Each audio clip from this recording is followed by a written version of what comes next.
Barely pubescent, pubescent, to charm them, enthrall them. What else is there to call them but a nymphet?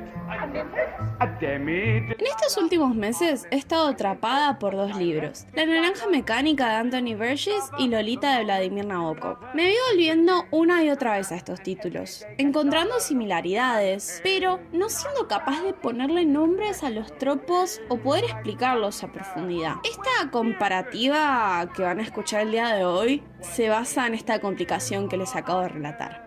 ¿Qué tienen en común estos libros? Antes de iniciar los puntos de desarrollar, debo aclarar que escribo esto pensando en un consumidor que ya leyó ambos libros o que por lo menos conoce su premisa básica. Voy a hacer spoilers, voy a desarrollar a profundidad diversos temas relacionados a violencia sexual y física. Si estos temas pueden ser disparadores negativos para vos, tengo otro video de ensayos que te pueden ser de más interés. Bien, aclarado esto, vamos a empezar. Parte 1. Los narradores. Ambos libros están mayormente narrados en la primera persona del plural, tiempo pasado, y de vez en cuando, sobre todo en La naranja mecánica, hay momentos donde se cambia a la segunda persona, donde se hace énfasis en involucrar al lector con la situación de los protagonistas. Tanto Humbert como Alex buscan cercanía con sus lectores, y al mismo tiempo, sus autores nos ponen barreras que nos alejan de ellos. Ambas obras se encuentran entre un tira y afloje, en donde se juega con el lenguaje para generar apatía en ciertos momentos y al mismo tiempo vernos forzados a entrar en la cabeza de nuestros narradores y protagonistas. Ambos narradores son poco fiables. En estas ficciones pasan cosas bastante horribles, que sabemos que suceden. Sin embargo, nuestro conocimiento de los acontecimientos es a medias, por la forma en la que los libros están escritos. Nunca podemos dar seguridad de lo que nos está describiendo nuestro narrador. Ejemplifiquemos con el final y el inicio en gran parte de La naranja mecánica. A lo largo del libro, Alex nos relata su historia utilizando Nadsat, una jerga inventada por Burgess. Y a través de esta jerga, Burgess nos genera una barrera de lenguaje con Alex. Ahora vamos a ver cómo se la utiliza a favor del libro. I will do all on my Orinoki. I will perform the old ultra-violence on the Starry Petitza and on her past spots if need be. Then I will take fair rokerfuls of what looked like a real Bolesny and open up showering gold and silver on my waiting rooks. They must learn all about leadership. Acá, si vieron la película, se van a poder ubicar, es cuando Alex entra a la casa de la mina que va a matar. Sepan inglés o no, se van a dar cuenta que hay una clara barrera de lenguaje que es a propósito. Es totalmente a propósito esta barrera de lenguaje. Y yo acá simplemente estoy narrando una descripción de él entrando a la casa después de que sus droogs lo dejen abandonado. Solamente eso. Que ya es como un acto criminal, pero no de los más graves que va a hacer Alex. Bien, continuemos con el análisis de esto. Por subtexto, interpretamos lo que en esta escena está sucediendo. Sin embargo, estamos en una desconexión emocional con las acciones de Alex, porque cuesta entenderlas, y generalmente las cosas que entendemos a la primera es lo más digerible para nosotros, lo más agradable. Que escucha a Beethoven, que no tiene conexiones con su familia. Pobre pibe, ni siquiera nos damos cuenta cuando le hace el all in and out a una de Oshka, y esto es totalmente a propósito. Caracteriza al protagonista y sirve para crear escenas muy impactantes. Un ejemplo del uso efectivo de narración confusa en contraste con una narración clara es el final de la primera parte de Lolita. Durante esta sección, nuestro narrador y protagonista se encarga de dejarnos claro que es un depravado. Humbert no nos cuenta ciertas cosas, las menciona por arriba, las deja escondidas. Él mismo dice que no prefiere hablar de cuando estuvo internado en un psiquiátrico. Esto nos debería dar una pista que su narración no es de confiar. Pero continuamos leyendo y vemos que, aunque tenga pequeños momentos desagradables, el chabón empieza a tomar un buen camino. Pero estos momentos desagradables se apilan, le guste o no al lector. Y al final de la última parte, estos momentos desagradables culminan en Humbert manteniendo relaciones sexuales con su hijastra, Dolly. Humbert jura que es Dolores, el infante, la niña, quien inicia el acto sexual. También agrega la justificación de que Dolly ya había tenido experiencias sexuales con compañeros de su campamento. Humbert promete un amor, una sinceridad detrás del acto. Pero a lo largo de la historia vemos a Dolly queriéndose escapar, incómoda, molesta, hasta devastada, ansiosa. Claramente esas no son las señales de un acto de amor consensual. Nosotros a medias podemos interpretar lo que Lolita está sintiendo, pero todo el tiempo Humbert está diciendo algo como: está así por la pérdida de su madre, por razones de la adolescencia. En ningún momento reconoce textualmente el abuso y manipulación que ejerce sobre ella. Por cómo es descrita Lolita, podríamos interpretarla como una adolescente malcriada, caprichosa. Pero en el fondo, si leemos el subtexto, si analizamos a profundidad, sabemos que Dolly Hayes es una niña en una situación de abuso. Entonces acá entra algo interesante. Nosotros constantemente tenemos que leer entre líneas, hacer un esfuerzo triple de interpretación, porque nuestros narradores no son de confiar, nos están mintiendo, nos están ocultando algo, se están justificando y no nos están diciendo lo que en serio está pasando en sus historias. Y sin embargo, en algunos momentos se rompen un poco. Podemos ver genuinamente las emociones reales, crudas, la imagen real de lo que está sucediendo. In the gay town of Leppingville, I bought her 4 books of comics, a box of candy, a box of sanitary pads, 2 cokes, a manicure set, a travel clock with luminous dial, a ring with a real topaz, a tennis racket, roller skates with white high shoes, field glasses, a portable radio set, chewing gum, a transparent raincoat, sunglasses, summer garments, sweaters, shorts, all kinds of summer frocks. At the hotel we had separate rooms, but in the middle of the night she came sobbing into me, and we made it up very gently. You see, she had absolutely nowhere else to go. Si ahí me dicen que no aclara la devastación y en parte culpa que siente Humbert, pero sin embargo que lo sigue haciendo. El chabón sigue abusando sexualmente de su hijastra, y que llorando Lolita está tan sola que la única persona que tiene para acercarse en el medio de una ciudad que no conoce es su propio abusador. Esta escena es muy fuerte, y es como en uno de los únicos momentos en donde podemos ver hasta algo de culpa de parte de Humbert, pero al mismo tiempo vemos su depravación en un estado muy puro en las últimas 2 frases, que es la de "and we made it up very gently", las bolas. You see, she had absolutely nowhere else to go. Como que esa última parte tiene un nivel de depravación, hasta casi culpa, que es muy fuerte. Y nosotros venimos con este narrador que no nos dice la verdad, que nos la dice a medias, que tenemos que leer entre líneas. Esto es lo más sincero que vamos a conseguir de él, y es muy destructor. Vos vas leyendo y se va construyendo, porque este es el fin de la parte 1. Va construyendo a esto, y la verdad es que 1 es excelente, Naoko, ver un grosso, y 2, vemos que hay un segundo donde el narrador rompe un poco su fachada de no, sí, porque Lolita quería, no, es todo así. Es muy bueno los últimos capítulos son como excelentes. Si quieren en algún momento su vida escribir un narrador poco fiable, tienen que usar a Humbert por ejemplo. Carpatracio.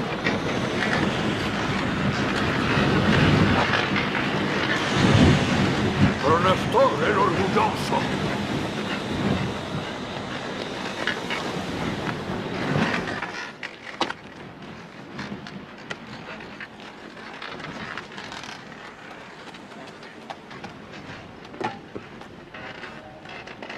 Señor, no son gigantes y lo que parecen brazos son las aspas.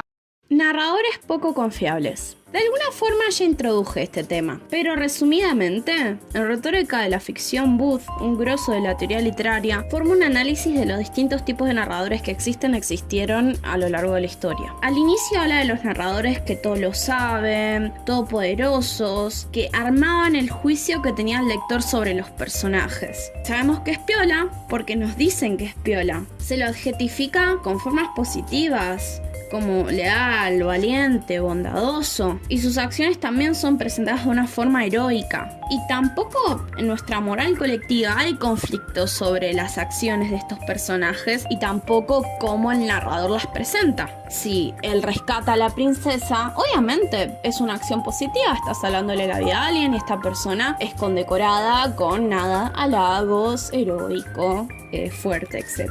A partir de los 50 aproximadamente, aparecen autores que desafían esta concepción, escribiendo narradores que sus acciones y descripciones de la realidad chocan con nuestra moralidad y entendimiento del mundo. Estos narradores en primera persona son utilizados en Clockwork y Lolita para enfrentarnos con temáticas que buscan ser analizadas desde otras perspectivas. The 60s of the possibility of getting these young thugs and not putting them in jail, because jails were needed for professional criminals, but rather putting them through a course of conditioning, turning them in effect into clockwork oranges. No longer organisms full of sweetness and colour and light like oranges, but machines. I feared this, and that's why I wrote the novel.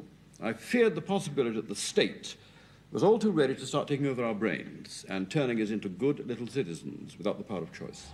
Los temas de Clockwork. En mi punto de vista, el tema central de Clockwork es el cambio, en los diversos aspectos de la palabra. Si alguien puede cambiar, ¿qué estamos dispuestos a hacer por el cambio? Tanto como personal, político, ¿la juventud cambia? ¿Está bien que cambiemos? ¿Está bien que las juventudes cambien? Y también, lo principal es cómo realizamos estos cambios. Y en cómo realizamos todos estos cambios que mencioné recién, entra la crítica de Burgess. Al comienzo del libro, se nos presenta al adolescente Alex, un pibe sin figuras familiares que habla de una manera extraña y trata al lector como su mejor amigo. Si nuestro protagonista nos endulza lo suficiente, podemos pasar de alto los terribles crímenes que comete solo por el placer de la ultraviolencia. Hasta que dentro del universo la caga, porque asesina a un personaje y termina preso. Oficialmente, con el lector como su único amigo, Alex, en desesperación y en parte también creyéndose superior a los demás, consigue meterse en un programa que reforma criminales. A lo largo de esto, Burgess construyó un narrador atrayente y cercano al lector,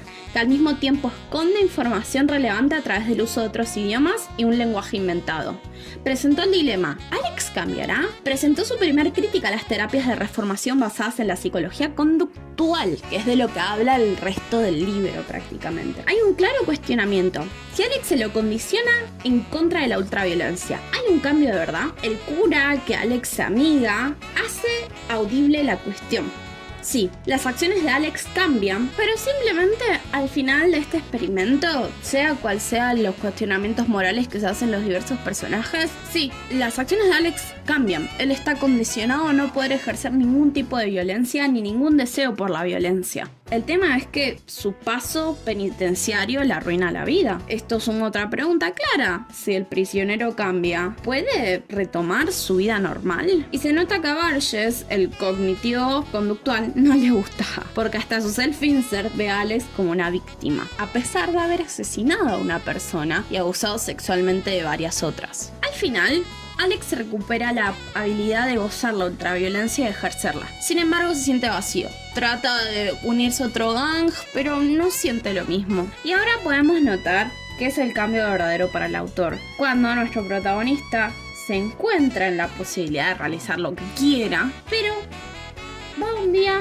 en un café y se encuentra a un ex drug dealer, a un ex pandillero, hablando en inglés común, un inglés bien británico, teniendo una mujer, un laburo normal y siendo feliz así. Alex concluye el último capítulo del libro queriendo seguir este camino que le presentó su compañero, de una adultez, con quizás una mujer, quizás con hijos, un trabajo normal, empezar a hablar distinto, ya no utilizar el Natsat, que básicamente creció de eso. A mi parecer, el final marca una clara opinión sobre el cambio. La primera es que debe ser un cambio interno y debe la persona querer cambiar. Y la segunda es que hasta la persona más terrible puede tratar, por lo menos, de cambiar. Podríamos finalizar este párrafo con una nota positiva, pero al terminar este libro siempre me pregunto, ¿y a dónde va el problema de la brutalidad policial?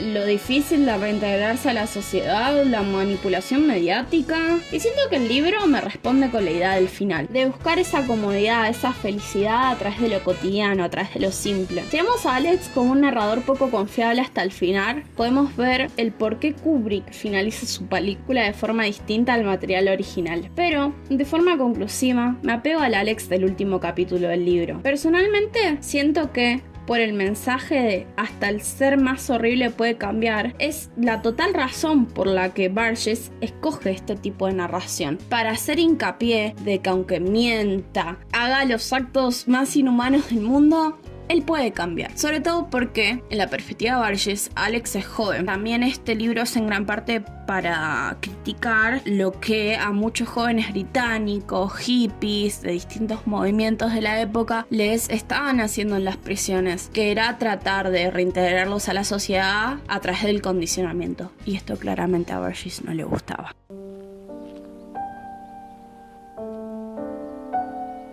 I have hunted butterflies in various climes and disguises, as a pretty boy in knickerbockers and sailor cap, as a lanky cosmopolitan expatriate in flannel bags and beret, as a fat, hatless old man in shorts.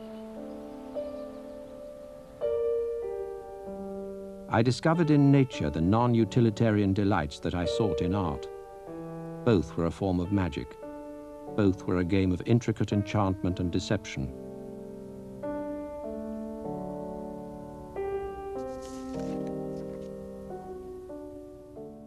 Los temas en Lolita. Si quiero hablar de los temas, tengo que hablar de su profunda relación con el narrador. Humbert Humbert es un narrador del cual no podés confiar en lo absoluto, pero desde mi punto de vista es todavía más desconfiable que Alex. ¿Cuál es la razón de Lolita? El tema. Las respuestas que se me vienen son abuso, el impacto del maltrato o una oda a no dejarse engañar por las apariencias. A Lolita no le puedo dar razón, pero claramente habla de cierto engaño. Engaño es una palabra clave en este análisis. Humbert Humbert nos engaña en cómo describe, en cómo narra las acciones que pasan. Sabemos de una forma mucho más clara lo que sucede a diferencia de Clockwork, pero nos damos cuenta de que no sabemos nada de quienes las cometen, por culpa de nuestro narrador. ¿Cómo es que la mamá de Dolly es una histérica insoportable que solo quiere sacarse a su hija de encima y al mismo tiempo es una madre que se preocupa por el bienestar de Dolores? Es rígida, bonita y de fuertes valores. Esto es porque para Humbert Humbert la gente es lo que a él se le canta que sean. Literalmente, dentro de su universo está escribiendo el libro que estamos leyendo. Analizar los personajes solamente basados en las descripciones de Humbert es malabarismo, porque él modifica cómo vemos a sus víctimas a su favor. Dolly es desagradable y malagradecida cuando está con sus amigas. Su difunta esposa es inocente y agradable cuando lo deja cumplir sus fantasías, pero es una vieja dramática cuando hace un escándalo porque se entera que su marido es un pedófilo. Humbert Humbert admite repetidas veces que es un depravado, pero siempre se justifica. Excusa para darle una puta adolescente porque por lo menos esperó que sea adolescente. Y nos trata de justificar la muerte de Quilty hablándonos de lo depravado que es cuando no hay mucha diferencia entre ellos dos. Se lava las manos del efecto de sus abusos sobre Dolly. Y lo que da bronca sobre este engaño es que en parte Humbert Humbert se sale con la suya. Solo va a la prisión por el asesinato de Quilty. Ve a Lolita por última vez, hasta se casa con Rita. Ver el tema del engaño o del abuso a través del victimario es una sensación única. Nabokov indudablemente sabe construir escenas atrapantes que nos engañan hasta que la realidad nos choca. Personalmente, siento que la lectura de Lolita es una experiencia de engaño hasta la última página. Ninguna redención posible para Humbert Humbert. Él tampoco parece quererlo. Vemos el mundo, el crimen, todos los estados de Estados Unidos por los ojos de un enfermo, por los ojos de un maestro de las mentiras.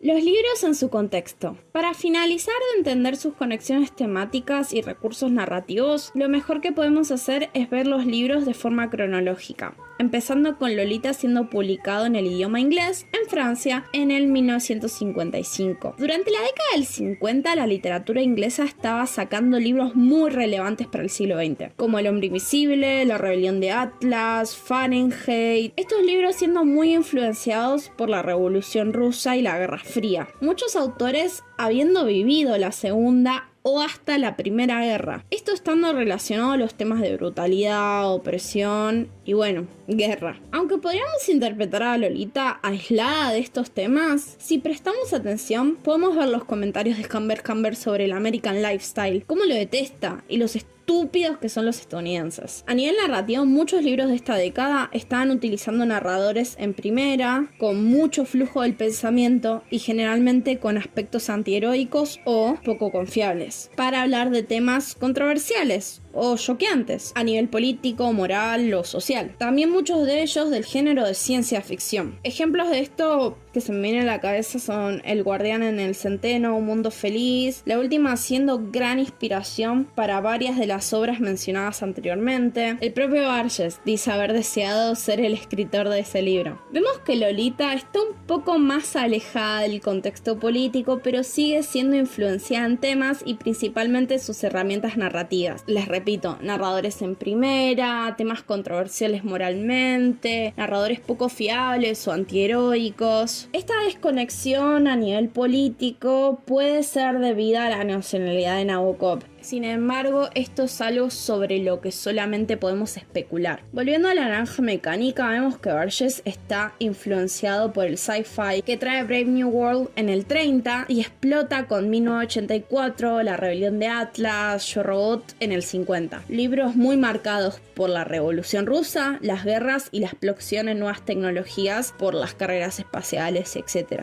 Además de estas influencias, Borges desarrolla en un par de entrevistas que un hecho social que influencia mucho su obra es la juventud de los 60s, una época conocida por sus contraculturas juveniles, y lo que más asustaba a Borges no eran los pibes, sino el castigo que recibían. Hasta menciona su repudio del uso del conductismo para reformar estas juventudes en las prisiones. Conclusión.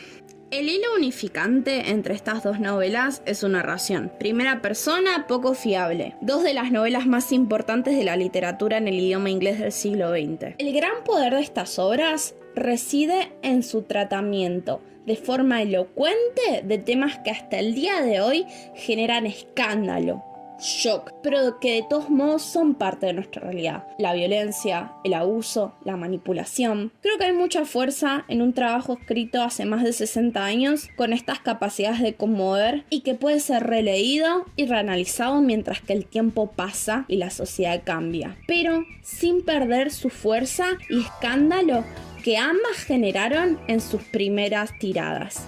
Para finalizar, quiero hacer un par de declaraciones, aunque súper influencial. Para las novelas escritas del 30 al 60, Brave New World no es la primera en su formato. The Machine Stops es un cuento del 1904 que precede todo esto, y se pueden leer en ese cuento varios temas que van a explotar y van a ser mucho más relevantes en estas épocas en la literatura, principalmente de ciencia ficción.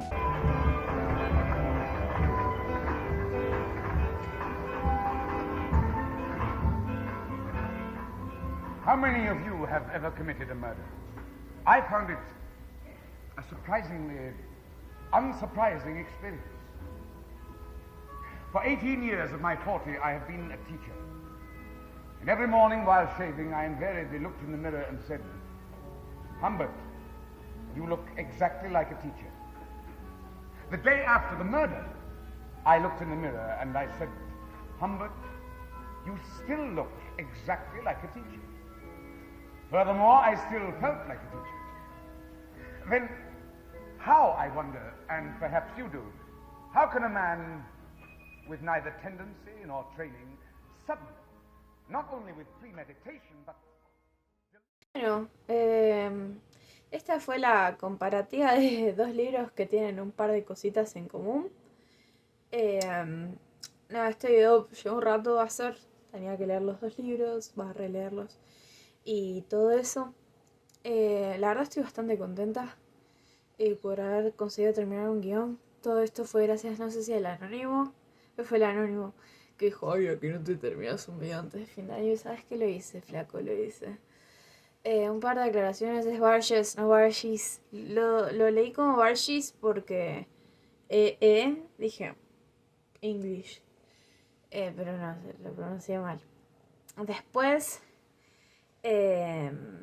nada, lean Machine Stop. Si les gustó Clockwork, tienen que leer Machine porque, nada, es super god. Es increíble que ese libro haya salido en 1900. Yo lo conseguí en un libro que se llama 21st Century Short Stories, era algo así. Y nada, esta Beauty que me acompañó en todo el proceso de edición no reemplaza a Dempa, que es mi gata, que está dando vueltas. Esta vez es un transito que tenemos que manzanilla, que mire la linda que es. Y nada, estaba buscando casita. Así que bueno, eso, espero que les haya gustado. Espero que hayan tenido buenas fiestas. Feliz Navidad, feliz Año Nuevo, feliz Hanukkah, Kwanzaa, lo que celebres. Y bueno, eso. Espero este año hacer más videos. Lo voy a intentar por lo menos. El objetivo está en poder retomar de a poco con el canal y no sé. Tengo la cámara. Regalé una cámara. Y voy a intentar hacer algo con eso. No sé muy bien cómo usarla para grabar videos. Pero bueno, la idea es esto. Así que bueno, feliz Navidad, feliz Año Nuevo y nos vemos pronto. Fui H. Chau, chau.